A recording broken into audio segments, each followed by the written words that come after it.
Hollywood, dans les années 1950. Glamour, paillettes et incroyablement coincé? Absolument. Pour chaque comédie musicale étincelante, il y avait un film retiré des écrans pour des raisons qui vous feront secouer la tête. Oubliez la violence graphique ou la politique. Certaines de ces interdictions ont eu lieu à cause d'un seul mot, d'un mouvement de jupe, ou même juste du mauvais type de musique. Alors, voici une question. Qu'est-ce qu'il fallait vraiment pour être interdit dans la soi-disant décennie innocente?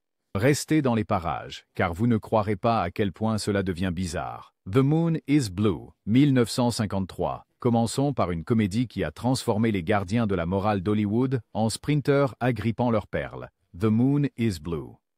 Sur le papier, ce film de 1953 était juste une comédie romantique spirituelle sur un célibataire essayant de conquérir une femme intelligente et indépendante. Mais le réalisateur Otto Preminger, qui ne respectait jamais les règles, a provoqué des réactions simplement en laissant ses personnages parler comme de vrais adultes. Voici la révélation. Le contenu offensant. C'était juste les mots « vierge »,« séduire » et « maîtresse ». C'est tout. Pas de scènes osées, pas de nudité. Juste quelques mots parfaitement normaux qui ont mis le bureau du code de production en ébullition. Les censeurs ont refusé d'accorder au film un sceau d'approbation, le qualifiant de trop suggestif. Les groupes catholiques l'ont dénoncé depuis la chaire. Plusieurs grandes villes, et même des États entiers, l'ont carrément interdit.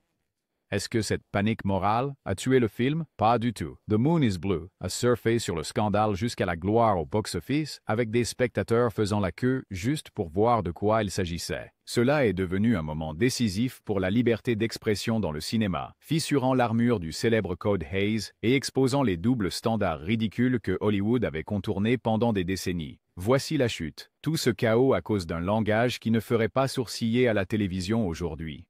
Si vous vous êtes déjà demandé à quel point l'Amérique était réprimée dans les années 1950, souvenez-vous simplement que dire vierge pouvait déclencher une crise nationale. Et devinez quoi? Otto Preminger a ri jusqu'à la banque, prouvant que parfois, la meilleure façon de briser un tabou est de le tourner en dérision à haute voix. Blackboard Jungle, 1955. Imaginez cela. Nous sommes en 1955, et la plus grande menace pour la société américaine n'est pas le communisme ou les extraterrestres, c'est le rock'n'roll. Entrez dans Blackboard Jungle, un drame brut sur un enseignant dans un lycée urbain difficile confronté à la violence, au racisme et à l'énergie brute des adolescents. Mais qu'est-ce qui a vraiment effrayé les censeurs et les parents? Les accords d'ouverture de Rock Around the Clock.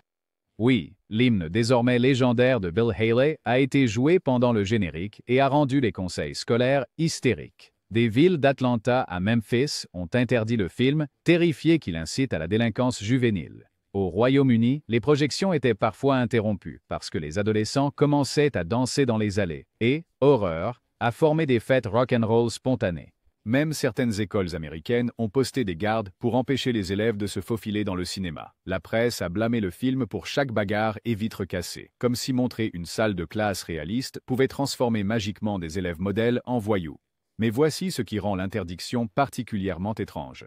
Le film condamne en réalité la violence et appelle à l'espoir et à la compréhension. Pourtant, les autorités étaient tellement allergiques à tout ce qui ressemblait à une rébellion adolescente qu'elles préféraient balayer les vrais problèmes sous le tapis. La panique autour de Blackboard Jungle ne concernait pas ce qui était à l'écran, mais ce que les adultes craignaient qui se passait dans le monde extérieur. Le film a fini par lancer à la fois la musique rock et un nouveau type de réalisme social à Hollywood. Il a ouvert la voie au film pour aborder de vrais problèmes complexes, peu importe à quel point les censeurs essayaient de se boucher les oreilles. Si vous avez déjà dansé sur Rock Around the Clock, vous pouvez remercier ce film d'avoir été interdit si fortement qu'il est devenu un mouvement. L'homme au bras d'or, 1955. Frank Sinatra, Héroïne, club de jazz. Bienvenue dans L'homme au bras d'or, le film qui a frappé l'Amérique en plein déni. En 1955, ce choc d'Otto Preminger racontait l'histoire d'un croupier essayant et échouant à échapper à son addiction à l'héroïne. C'est intense, en sueur et déchirant de réalisme. Mais pour les censeurs, c'était essentiellement un bâton de dynamite. L'autorité du code de production a carrément refusé d'approuver le film, invoquant sa représentation graphique de la consommation de drogue. Les grandes chaînes de cinéma ont dit qu'elles ne le montreraient jamais. Les leaders religieux ont crié à la décadence morale de la société. Dans certains endroits, les autorités locales ont même fait des descentes dans les cinémas pour arrêter les projections, comme si Frank Sinatra distribuait des seringues avec chaque billet. Le grand péché, l'homme au bras d'or.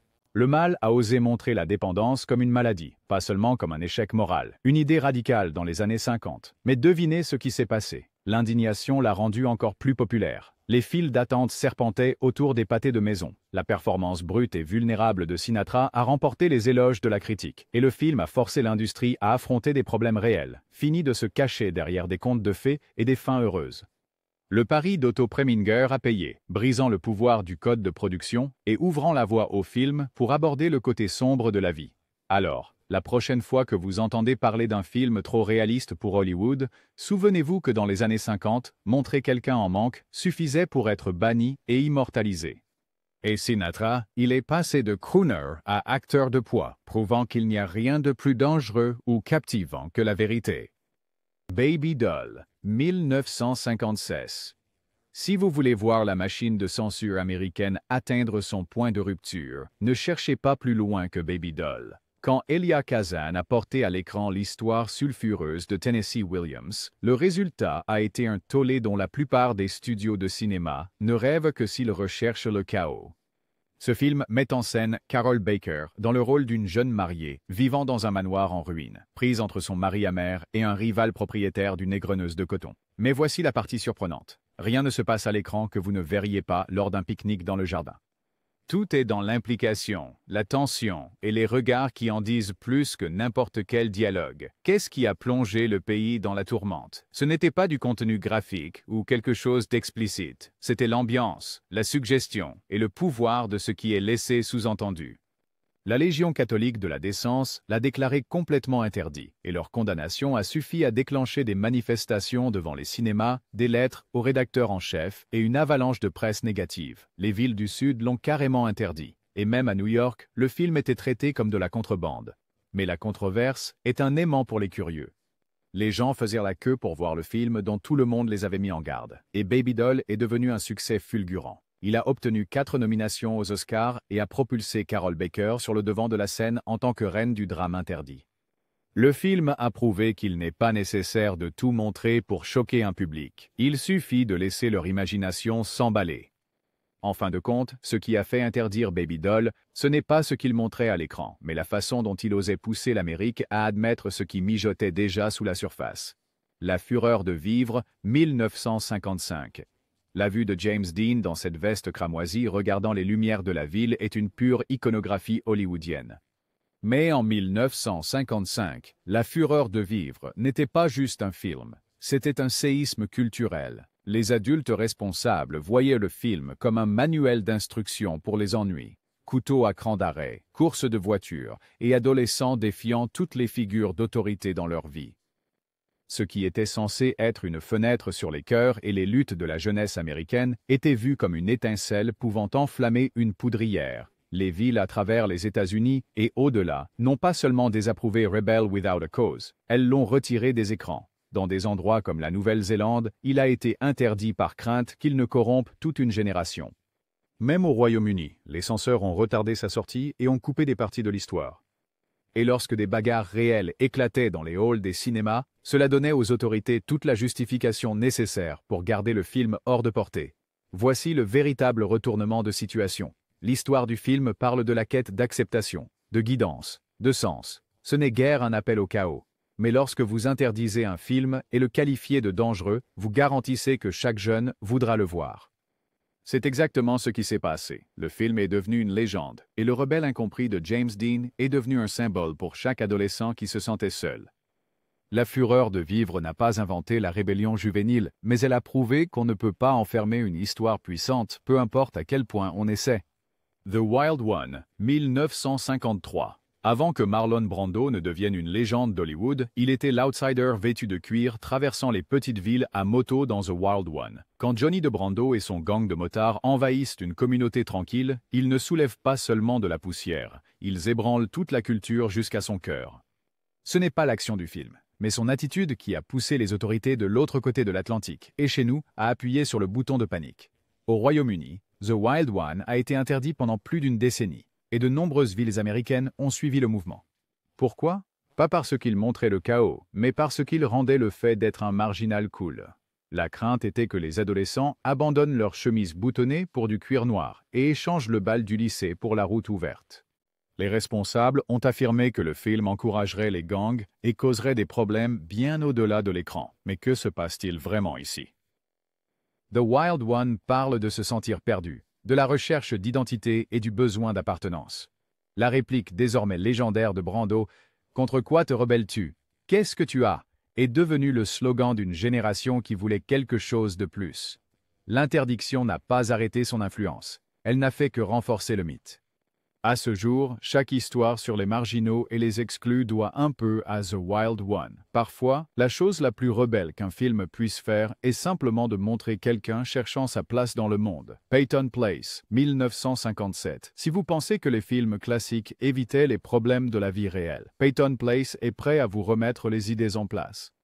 Basé sur un roman qui déclenchait déjà des signaux d'alarme à travers l'Amérique, le film a enlevé le vernis brillant de la vie des petites villes pour montrer tout ce que les gens s'efforçaient de cacher, des foyers brisés, des peines de cœur et les conséquences de détourner le regard.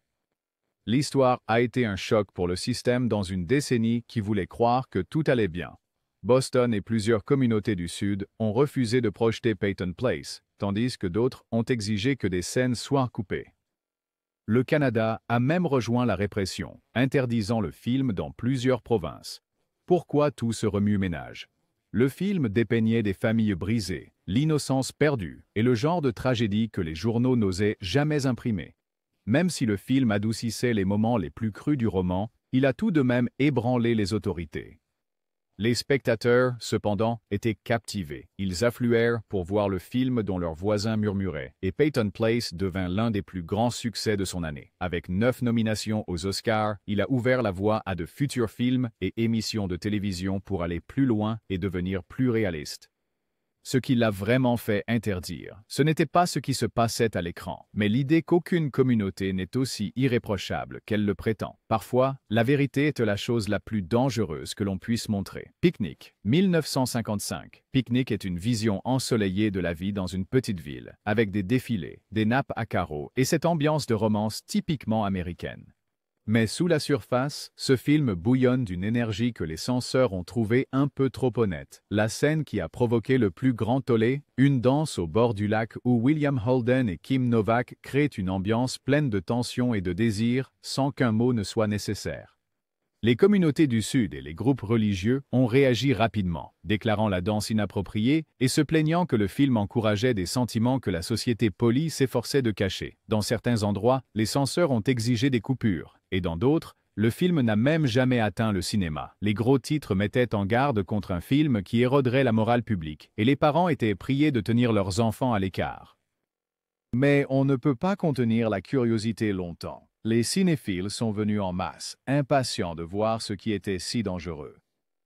Le film a fini par obtenir 6 nominations aux Oscars et a contribué à ouvrir la voie à Hollywood pour explorer les relations réelles avec plus d'honnêteté que jamais auparavant. La véritable histoire de Picnic ne concerne pas seulement l'amour d'été ou le chagrin. Il s'agit d'un tournant où les films ont osé montrer que tout le monde a des rêves et des désirs, même s'ils doivent les cacher.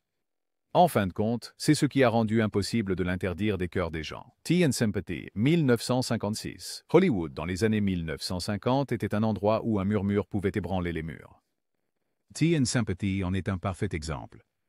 Ce film suit Tom, un garçon discret dans une école préparatoire d'élite, pris pour cible parce qu'il ne correspond pas au modèle traditionnel. Il préfère l'art au sport, la sensibilité à l'arrogance, ce qui fait de lui un outsider. Lorsque la femme du directeur lui montre de la compréhension, tout change et les censeurs perdent leur calme. Certaines villes américaines ont immédiatement retiré Tea and Sympathy des cinémas. Dallas et Memphis ont mené la charge, arguant que l'histoire encourageait un comportement en désaccord avec les normes acceptées. Le vrai problème? Le film osait traiter la différence avec empathie.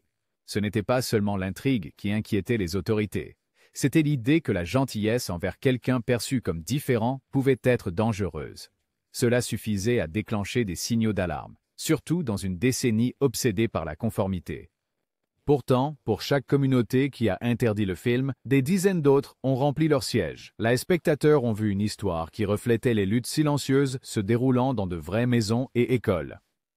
La performance de Deborah Kerr en tant que la compatissante Laura a attiré l'attention et conquis les cœurs. Tea and Sympathy a fini par ouvrir A and Shirts of Fire, Ouvrir les esprits, même si cela a fermé quelques portes. Cela reste un exemple classique de la puissance d'un film qui demande aux gens de reconsidérer qui mérite de la compassion. Compulsion, 1959. Compulsion est le genre de film qui réveille les gens.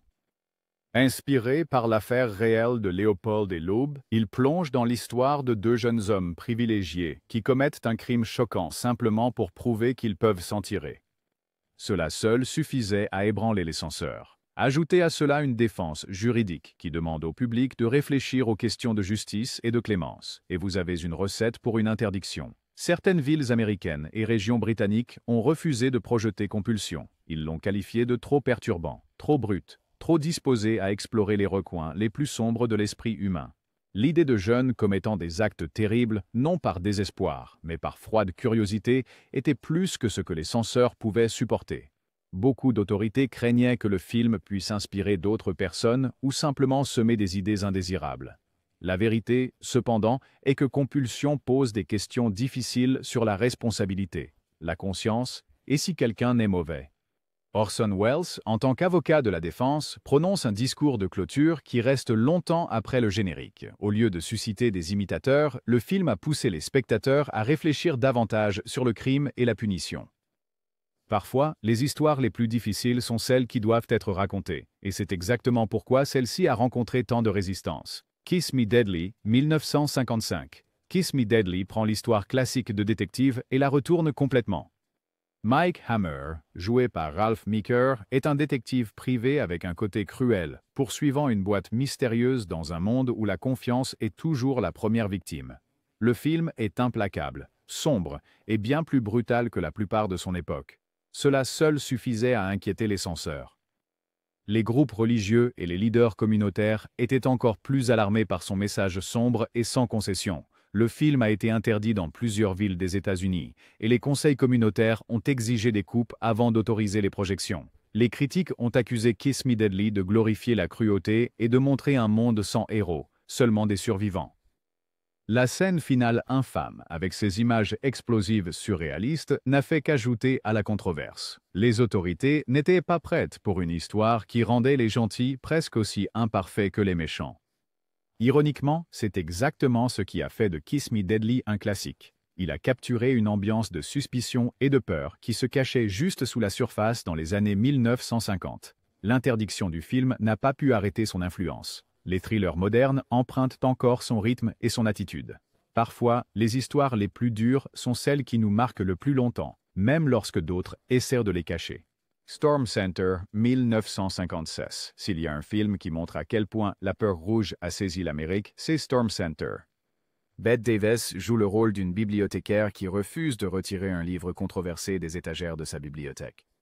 L'intrigue semble simple, mais dans les années 1950, même un soupçon de sympathie pour la liberté de penser suffisait à attirer les critiques. Les censeurs l'ont qualifié de subversif et l'ont accusé de promouvoir des idées remettant en question l'autorité. Dans certaines villes américaines, Storm Center n'a jamais été diffusé. Il a été mis sur liste noire par des communautés qui croyaient que défendre la liberté d'expression était une menace pour la sécurité nationale. Les conseils scolaires et les politiciens ont averti que le film pourrait empoisonner l'esprit des jeunes. Le véritable choc était que le film ne prenait pas de position politique forte. Il plaidait simplement pour laisser les gens décider par eux-mêmes de ce qu'ils lisent. Malgré les interdictions, Storm Center était en avance sur son temps. Aujourd'hui, son message sur les dangers de la censure est plus pertinent que jamais. La représentation du courage tranquille par Bette Davis est une leçon que parfois faire ce qui est juste peut vous rendre un paria. Le destin du film nous rappelle que la peur des nouvelles idées peut être aussi puissante que n'importe quelle loi. The 7-Year Itch, 1955. Marilyn Monroe, un souffle d'air et une robe blanche. Ce sont les images qui ont rendu The 7-Year Itch à la fois iconique et interdit dans de nombreux endroits. L'histoire suit un mari fidèle qui commence à imaginer une vie différente lorsqu'une belle voisine emménage. Les véritables feux d'artifice arrivent lorsque Monroe se tient au-dessus d'une grille de métro et que sa robe s'envole, envoyant les censeurs chercher leurs ciseaux. L'Irlande et plusieurs villes conservatrices des États-Unis ont déclaré le film inapte à la projection publique. Les raisons ? Ils ont qualifié le film d'immodeste et se sont plaints qu'il ridiculisait l'engagement. Les gros titres ont averti qu'il saperait la morale publique. Les dirigeants religieux ont exhorté leur communauté à l'éviter complètement. autres. Pourtant, les mêmes éléments qui inquiétaient les autorités, le rire, le plaisir, l'honnêteté face à la tentation, sont ceux que le public a le plus aimé. Le charme et le sens du timing comique de Monroe ont contribué à faire de ce film un succès et à cimenter son statut de légende. 7 ans de réflexion prouvent qu'il n'est pas nécessaire d'aller aux extrêmes pour susciter la controverse. Parfois, il suffit d'un peu d'humour et d'un coup de vent. Le résultat est un film aussi mémorable pour ses interdictions que pour son succès au box-office. Soudain, l'été dernier, 1959. Soudain, l'été dernier est arrivé sur la scène comme un coup de tonnerre, n'ayant pas peur d'explorer le côté sombre de la famille, des secrets et du pouvoir que les gens exercent les uns sur les autres. Elizabeth Taylor et Katharine Hepburn mènent une distribution, où chaque regard et chaque mot suggèrent les troubles qui se cachent sous la surface polie de la société. Le film n'hésite pas à aborder des sujets difficiles, la santé mentale, le traumatisme et ce qui se passe lorsque des personnes puissantes décident de ce qui est normal. Pour certains censeurs, c'était tout simplement trop. Dans plusieurs États et villes américains, le film a été retiré des écrans ou n'a été montré que dans une version fortement éditée. Les communautés ont souligné ces discussions sur la détresse psychologique et la honte familiale comme raison de le cacher au public. Les groupes religieux ont mené la charge, inquiets que la volonté du film de remettre en question l'autorité et la tradition ébranle les fondations de la société polie. La controverse n'a pas ralenti soudain l'été dernier. Au contraire, elle a attiré plus de spectateurs curieux de découvrir la source de toute cette agitation. Les performances restent parmi les plus captivantes du Hollywood classique, et le refus de l'histoire de tout conclure de manière simpliste l'a distingué dans une décennie obsédée par les apparences. À la fin, c'est précisément l'honnêteté qui l'a fait interdire qui lui a valu son héritage durable. Certains l'aiment chaud, 1959. Imaginez un film si charmant, si véritablement drôle que son interdiction dans plusieurs États l'a seulement rendu plus légendaire. C'est Certains l'aiment chaud, avec Marilyn Monroe, Tony Curtis et Jack Lemmon. L'histoire est une folle poursuite. 2 musiciens se déguisent en femmes pour échapper à un gang, se retrouvant dans un groupe entièrement féminin et une tornade de malentendus. Ce qui a vraiment fait des vagues, c'est sa vision ludique de l'identité, des relations et des frontières sociales. Le Kansas a mené les interdictions, qualifiant le film de moralement offensant. D'autres communautés ont suivi, arguant que les scènes d'hommes en robe et son dialogue astucieux et audacieux déstabiliseraient d'une manière ou d'une autre les fondations de la société. Cela n'a pas aidé que le film se moque de l'idée même de règles strictes. Au lieu de nuire à sa réputation, les interdictions ont transformé. Certains l'aiment chaud en une sensation. Le public a adoré le burlesque, l'esprit et l'approche audacieuse de sujets que personne d'autre n'osait aborder. Monroe, comme toujours, apportait une étincelle qu'on ne pouvait réprimer. La réplique finale du film, « Personne n'est parfait », est devenue la réponse parfaite à chaque critique. En fin de compte, c'est la preuve que l'humour, l'honnêteté et un peu d'audace peuvent survivre à n'importe quelle interdiction. Voilà donc les raisons les plus folles, étranges et inattendues pour lesquelles un film pouvait être interdit à l'époque dite de l'âge d'or d'Hollywood. Qui aurait deviné qu'une danse, un mot ou un coup de vent pourraient me causer tant de problèmes? Si vous avez apprécié ce voyage à travers les scandales cinématographiques les plus étranges de l'histoire, appuyez sur le bouton « J'aime », abonnez-vous pour en voir plus, et dites-nous dans les commentaires lequel de ces interdictions vous a le plus choqué. Rappelez-vous, parfois, les histoires qui sont réduites au silence sont celles dont nous nous souvenons pour toujours.